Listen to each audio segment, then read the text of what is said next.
Hey guys, good evening, everybody. Welcome aboard to our weekly recap. My name is Carlos Garcia, founder and CEO of GAR Capital. Just wanted to make sure my microphone was working.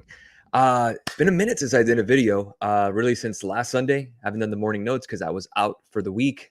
Finally, stuff around my house is complete, thankfully.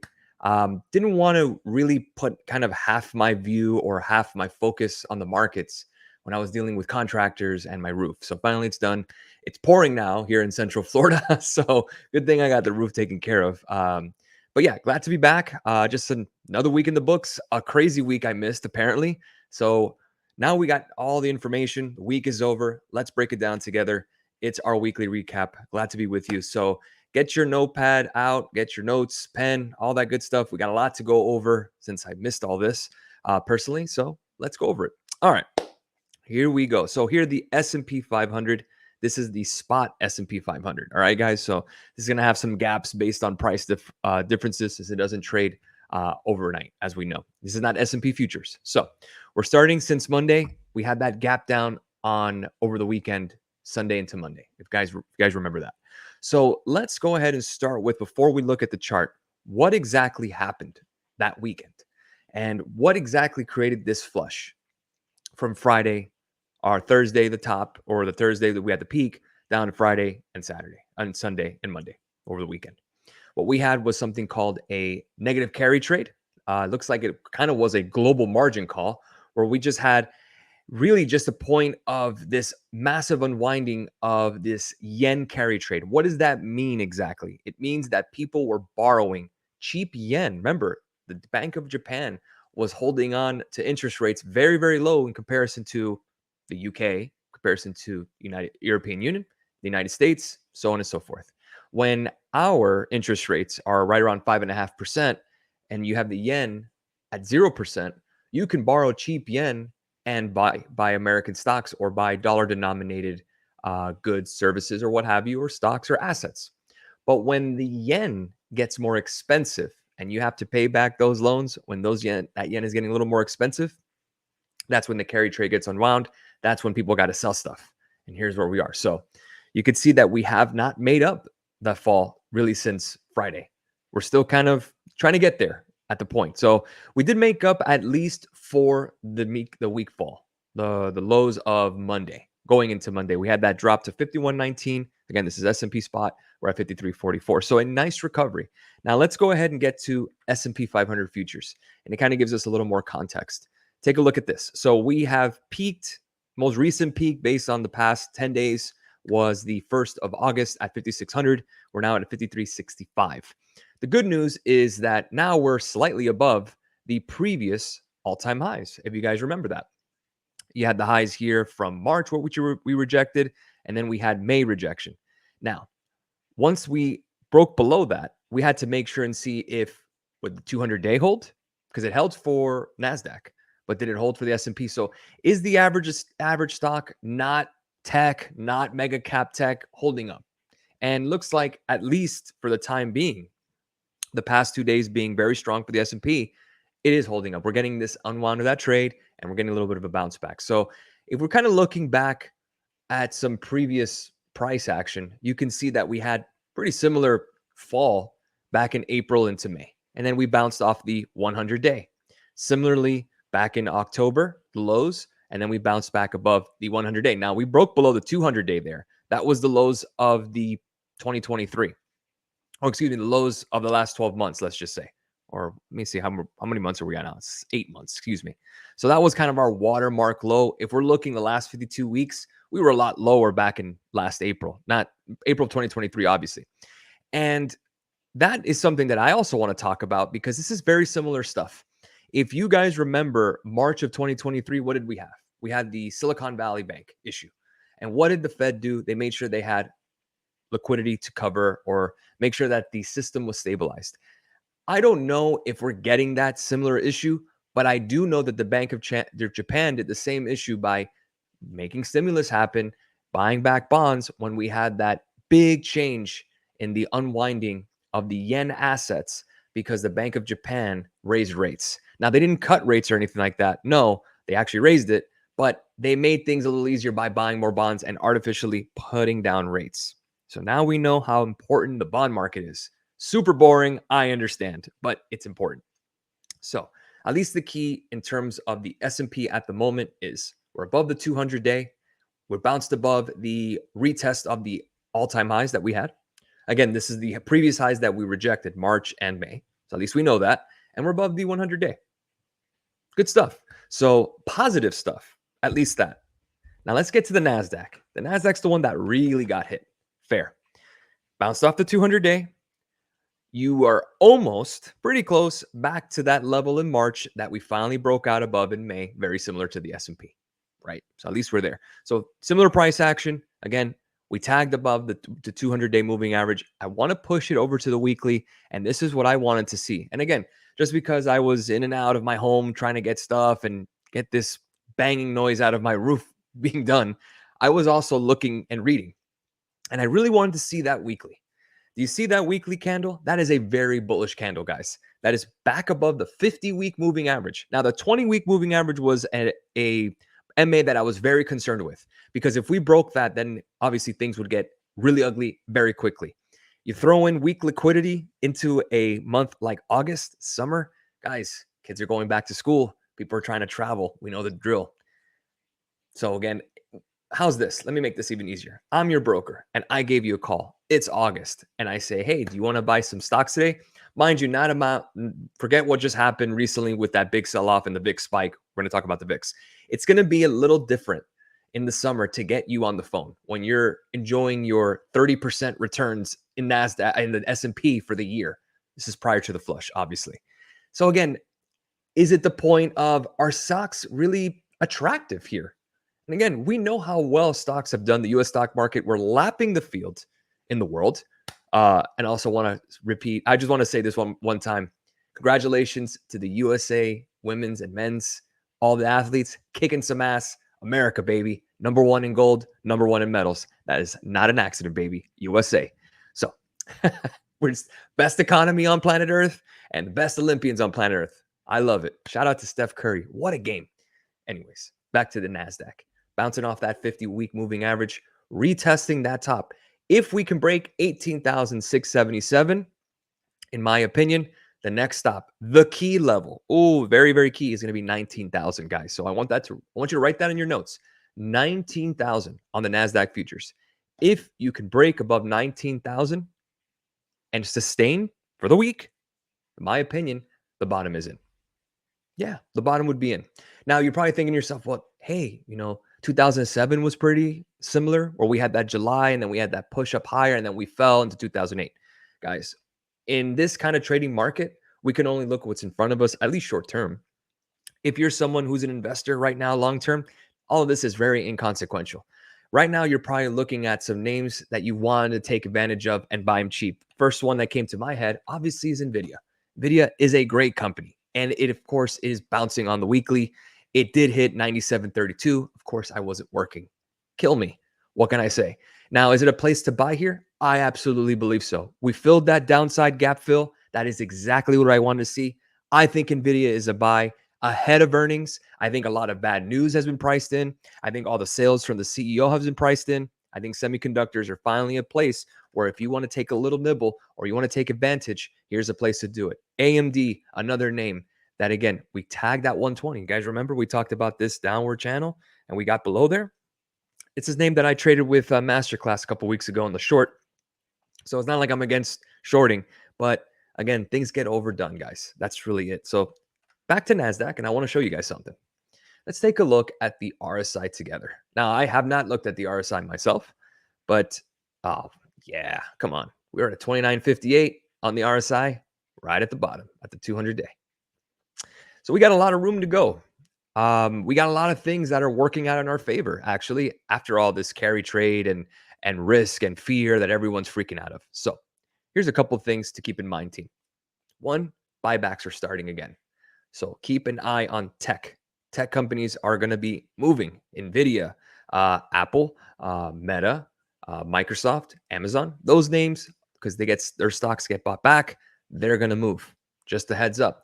18,677 is what we need on the NASDAQ to clear and to settle for the week. I know we kind of look at things week to week, but That weekly candle on NASDAQ, like we saw, is very, very bullish. That is a nice rocket candle, the way I see it. I'll show you guys one more time. Take a look at this. This kind of candles is exactly what I see, what I love. Last time we had that, nice 3 weeks in a row of a push higher. Not bad. Not bad at all if we get that kind of price action. So again, the last time we had this kind of thrust with this kind of move higher was in April 29th. And that was the same push down. And oh my God, the world's ending again. Oh, that's it. We're going to roll over. No, looking like we're going to bounce, guys. And these are very normal things to see. It's nothing new to see pullbacks. How do I know? Because since 1980, the average years, the S&P 500 sees a gain of 10.3% and a peak to trough pullback of 14.2%. We're right around 8. So is this a sale that everyone should go crazy for? Not really, to be quite honest. Yeah, we got some great earnings, but I think dollar cost averaging here is pretty much your best bet at this moment. A lot of things happening this week. We got some more earnings in the retail side. We also have CPI and PPI. So things are moving. Let's take a look at it. IWM small caps. I still say small cap summer, not looking great right now. Thank you, BOJ and carry trade. But either way, people wanted to raise money. We bounced off the 200-day, and we're moving higher now, back within range of this upward triangle, upward wedge, excuse me. So I still expect this gap fill, because this gap fill filled 228.60. Let's see if we can get back above 220. Let's see if we can get back to 212, because we got a gap to fill right here, guys. So IWM, and why is IWM going to go higher? Let's take a look at the bond market. All right. Actually, let me take a look at yields. TNX, CGI. Great. Does anyone remember the little bubbles I drew? If you guys remember, earlier in the year, we talked about lower dollar, lower yields, lower inflation. So far, check, check, check. We broke below 4%. This is so important, guys. You are getting looser financial conditions. Money is going to get cheaper. Every time we cut rates, assets inflate. Think of cutting rates as extra helium to assets. Does it create bubbles? Yeah, that's kind of how it goes, man. You got to have some rain to get some sun. Kind of works that way. So all this volatility, guys, this is the, kind of the cover charge. This is the entrance fee to do what we do. It just happens. I know most people kind of accept it. It gets a little wonky sometimes, but things are going to get better. This is still the best economy on earth, guys. Yes, there's something always to worry about. I get that. But I think you stay long stocks here, even in the face of fear. That rhymes, which is pretty cool. 3813, 3.813 is where we were. That was a key level that I had, 3.651. Again, this is going to help real estate, mortgage brokers. It's going to help real estate agents, people who finally can get a home now cheaper in terms of interest rates. This is a good thing. Small cap or smaller capitalization companies are going to borrow more. Obviously, we want them to borrow correctly. We don't want a bubble, but again, easier money lifts assets, because money is always trying to find the highest yield. And we have trillions of dollars sitting in money markets, guys. So do not let a BOJ unwind carry trade fool you. This economy is great. We just had I think it was the Atlanta GDP number at 2.9%. If 2.9% is a recession, I don't know what world we live in, because either someone is lying, period. And I've been through this before, where we have seen just this back and forth, back and forth. The world's ending, it's not ending. And what happens? Everything works out in the end.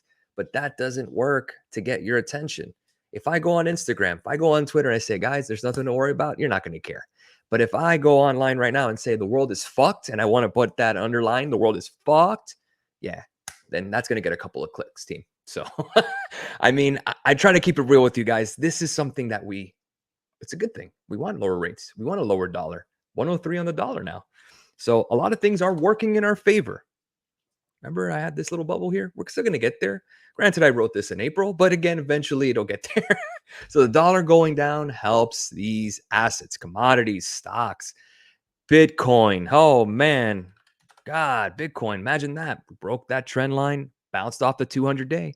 Sounds familiar, right? S&P, IWM, QQQ, all bouncing off the 200-day. Those are your pivot points. Very, very important. Does that mean we're going to sort of 100,000 tomorrow? No. It just means that as we're looking at it, at least for now, the worst seems to be over. At least we can have that effect in our minds that at least the worst is over for now. Now we have a true bottom. We have a level where we can look at and pinpoint and say, that is, if we start getting some weakness, that's the lowest point we'll get. Now, granted, anything can happen, wars, craziness. Yes, horrible things could happen. Always that caveat in the back of your head. But look at Bitcoin. Again, that is the riskiest of the risk. And look how that bounced back from 49,365, about $12,000 on the future spot rather quickly, too, a couple of days. And that's what happens when you get these kind of VIX spikes, guys. They don't last. They don't last. It's a quick headline. It's something to get you interested in stocks. Maybe your uncles, your dads, your moms are probably texting you, what happened in the stock market? Yeah, this is kind of the barometer where everyone's panicking. And well, we hit 65. Granted, I wasn't here, of course. And of course, it pulled back. If we get below 20 on the VIX, everything's going to be fine. How's that? So 20 below VIX, we're looking pretty good. And we're kind of getting close. And really great news. The Japanese stock market is closed today. So at least we should be okay. And the market should be opening here in about 40 minutes or so. Okay, let's go to Discord. I know I had a lot of questions. I'm so sorry, guys. I had to step away. Back, ready to rock with the team. We're ready to do this thing. Let's take a look now at earnings calendar, upcoming economic data. Tuesday's PPI and Tuesday's PPI, Wednesday's CPI. And then we have retail sales and a lot of retail reports coming in. They're the actual companies that are retailers, Building permits, that's a leading indicator for housing. And University of Michigan consumer sentiment, that should be a little higher in terms of inflation expectations.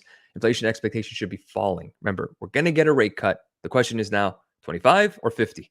And the labor market on Thursday, when we had that unemployment claim be lower than expected, higher. So we don't want everyone to lose their job. We don't want mass layoffs, obviously, but we want a nice equilibrium. That's the stock market, guys. That's the economy. It's the boring market. It's the boring science. If we want everyone to work and have a job and have money, inflation goes up. And if we want to have it where prices go down, you're going to have to crack a few eggs to make an omelet. People are going to get hit. If you want stocks to go higher, guys, it's going to cost something. If you want the economy to be better, it's going to cost something. The good news about capitalism is that it's kind of like a candle. You can use your candle to light someone else's and yours doesn't go off. Usually the case, but this is capitalism with competition and labor, kind of always trying to find the maximum wage, yet the business owners are trying to pay the least and the shareholders want to make profit. So it's a lot of push-pull. Not everything is perfect. It's not a utopia, as we know. But the real key here is, at least from face value, from what we know, based on fundamentals, the economy is pretty great. It is. Where was this thing? Here we go. That was fantasy football stuff. Not what I needed. I had Discord. There you go. Upcoming economic data. Again, PPI on Tuesday and CPI on Wednesday. Today, or Monday, no Japanese market. So I expect less volume. I see more of a positioning day, getting prepared for that CPI number. Here's kind of the situation with the CPI number. We know we're going to get a rate cut, no doubt. We're not going to get too high inflation. Now the expectation is, what do we get? What do we need to maximize the rate cuts? What we need to maximize rate cuts is we need CPI to be negative like it was last month. The expectation is 0.2%. So if we meet expectations, 25 basis points is probably what we're going to get in September. The market may throw a tantrum because the market wants everything perfect. I don't blame them. CPI comes in negative. That might spook the market, but we'll get that 50-point cut next month if we are at negative inflation. The year-over-year number, again, if we get to 2% or something, that'd be great. But the expectation is 3%. So we're still not that 2% target that the Fed knows and loves. Taking a look at earnings, we have Home Depot that stands out. Walmart, Alibaba, John Deere, Applied Materials. Again, that's semiconductors. So many things out there. Still got a watch list to post. I still haven't posted that yet. So I just want to do the video. Home Depot, let's take a look at it. Are people working on their homes? Will lower rates help Home Depot? Yes, absolutely. If people have equity in their homes and they can borrow a little cheaper, yes, Home Depot is going to be a beneficiary. Here's the deal. We retested this rather pivot points, 1, 2, 3, support being resistance. Not much going on here. You're kind of stuck, still in an upward trend. I wouldn't trade Home Depot here, but around 330 to 320 should be a nice area if you wanted to buy the retailer. Again, Home Depot is Amazon proof. Amazon does not sell lumber. So as long as that happens, Home Depot is going to have that kind of moat around them. But I don't think you should be trading it ahead of earnings anyways. If you own the stock, I think you should just keep holding it. It's a great company, great management. Only real issue is the shoplifting. That was something that Target talked about, Walmart talked about. Speaking of Walmart, here we are. Walmart absolutely on fire. Did you know Walmart's one of the top performers of the Dow this year? Do you know what number 2 is? Goldman Sachs. Yep, that Goldman Sachs. Remember when everyone hated that DJ who's a CEO or CEO who's a DJ? Now all of a sudden everyone loves him. Nothing changes sentiment like price, team. Okay, back to Walmart. Walmart is absolutely on fire. As we know, the Waltons are doing great. 71.33 is the top, I would say. Now, the question remains, do we have a strong consumer? Can the consumer that shops at Walmart have more volume in terms of purchasing? Let's see Walmart's guidance. What is their commentary going to be on the consumer? We heard Disney's commentary regarding the parks that people are being a little more cautious with their money and spending, and that's fine. Even Amazon missed revenue. So, can Walmart take a little bit of that market share out of Amazon? Walmart has a big gap to fill at 61.45. I'm just going to say it. I think Walmart pulls back, team. I think the writing's on the wall with the consumer slowdown. Doesn't mean Walmart's going to be bankrupt. I think the expectations might be a little too high, and we'll get a little weakness on Walmart. If we can get to 64, I'm looking for this gap to fill. So if you're looking for like a lotto ticket, I guess, the 61 puts or something, they'd probably be cheap. And again, Walmart is not that volatile. This isn't, a small cap name, as we know. So that's where we are. So much to go over. 30 minutes left until the futures. Hope this video helped out everybody. I know we got a bunch of stuff coming up. We got the watches and charts. We got some news apparently coming up this week. We have the CPI and the PPI. It's going to be a great one. Back at it. Glad to be with you guys. And let's make it a great week. I know it's still kind of the dog days of August, but we do got something to look forward to here. One more thing before I call it. S&P 500 fell at least 1% Thursday, Friday, and Monday. Not fun, obviously, but higher but higher 3 months later of the 90% of the time. That sounded terrible. It goes higher, the stock market, 90% of the time the next 3 months. And here are the dates that it happened. This was 2009, 2013, 2011. Then you have your COVID flush, and then you have it now. And if you look at it here, the return after those dates of being down more than 1% Thursday, Friday, and Saturday since 1950, 1 month return next is 5% on average. And then in 3 months, you get a return of nearly 9.6%. And in 6 months, you get 13.4%. And 12-month return after this issue that we had Thursday, Friday, and Monday being down more than 1%, 22.5% on average. The S&P goes higher from that date. Something to keep in mind. All right, guys. Thank you so much for your time. Thanks for being here. And we will catch you tomorrow for the next morning note. Look forward to hearing from y'all. Have a great rest of your evening and your Sunday. I will see you guys on the server. Cheers.